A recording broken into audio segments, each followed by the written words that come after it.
అందరూ బాగున్నారా? యాక్చువల్లీ నేను ఎందుకు ఈ వీడియో చేస్తున్నానంటే బిగ్ బాస్ గ్రాండ్ ఫినాలే అయిపోయిన తర్వాత నేను కొన్ని విజువల్స్ చూశాను. అది చూసి చాలా బాధపడ్డాను.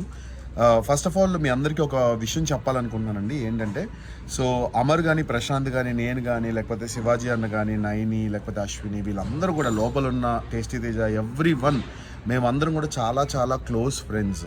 కొన్ని విజువల్స్ చూశాను. గేట్ని గట్టిగా తనడం, నేను చంపేస్తాను, నరికేస్తాను అనడం, లేకపోతే కార్లు పగలగొట్టడం, ఇవన్నీ ప్లీజ్ స్టాప్ చేయండి. ఎందుకంటే కొంచెం ఆలోచించండి. మేమందరం చాలా క్లోజ్ ఫ్రెండ్స్. మేము బయటకు వచ్చిన తర్వాత అందరినీ కలుస్తున్నాము, అందరం చాలా హ్యాపీగా ఉంటున్నాము.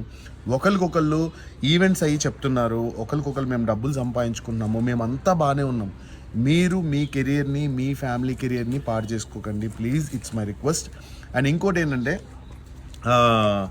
నేను అక్కడి నుంచి బయలుదేరినప్పుడు, అన్నపూర్ణ గేట్ నుంచి బయలుదేరినప్పుడు నన్ను అందరూ చాలా బాగా రిసీవ్ చేసుకున్నారు. నా కార్ అయితే ఏం డ్యామేజ్ కాలేదు, మంచిగా ఉంది, అంతా బాగానే ఉంది. బట్ నేను నిజంగా చెప్తున్నాను, మేమందరం కూడా చాలా కష్టపడి పైకి వచ్చాము.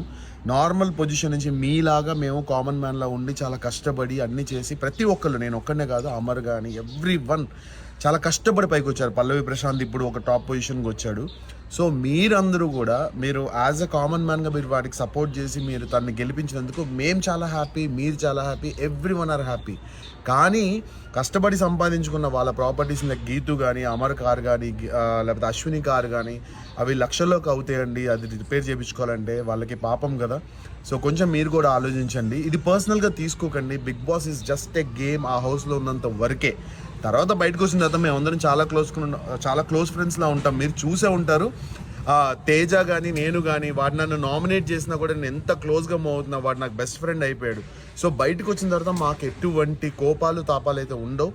మీరు సేఫ్గా ఉండండి, మీ కెరీర్ గురించి ఆలోచించండి, మీరు మంచి పొజిషన్కి రావాలని ఆలోచించండి, మీలో ఎవరన్నా మళ్ళీ కామన్ మ్యాన్గా బిగ్ బాస్కి రావాలని ఆలోచించండి తప్ప ఇలా కొట్టేస్తాను, చంపేస్తాను, నరికేస్తాను వాళ్ళ పర్సనల్ లైఫ్లోకి మాత్రం వెళ్ళకండి. మొన్న కార్లో అమర్ వాళ్ళ అమ్మగారు కూడా దెబ్బలు తగిలాయి. So please it's my request అందరికీ, కొంచెం మీరు కూల్ డౌన్ అవ్వండి, కామ్ డౌన్ అవ్వండి. ప్రశాంత్ విన్ అయిపోయాడు, బిగ్ బాస్ అయిపోయింది, మేమందరం హ్యాపీ, మీరందరూ హ్యాపీ, మనందరం సరదాగా లైక్ ఎంజాయ్ చేద్దాము వాడి గెలుపుని. మేమందరం చాలా క్లోజ్ ఫ్రెండ్స్. మీరు కూడా అందరూ కొంచెం సైలెంట్ అయ్యి కూల్గా ఉండండి, ఎవరిని హర్ట్ చేయకండి. మీరు పోలీస్ కేసులు, మీ ఫ్యామిలీకి పైన పోలీస్ కేసులు మీరు తెచ్చుకోకండి. తప్పుడు మెసేజ్లు, రాంగ్ కామెంట్లు, రాంగ్గా ట్రోల్ చేయడం కూడా ప్లీజ్ చేయకండి. సరదాగా మీమ్స్ చేస్తే వి ఎంజాయ్. మేము ప్రతి ఒక్క మీమ్ని కూడా ఎంజాయ్ చేస్తాం బిగ్ బాస్లో. Thank you so much for every one. Love you all. Stay safe.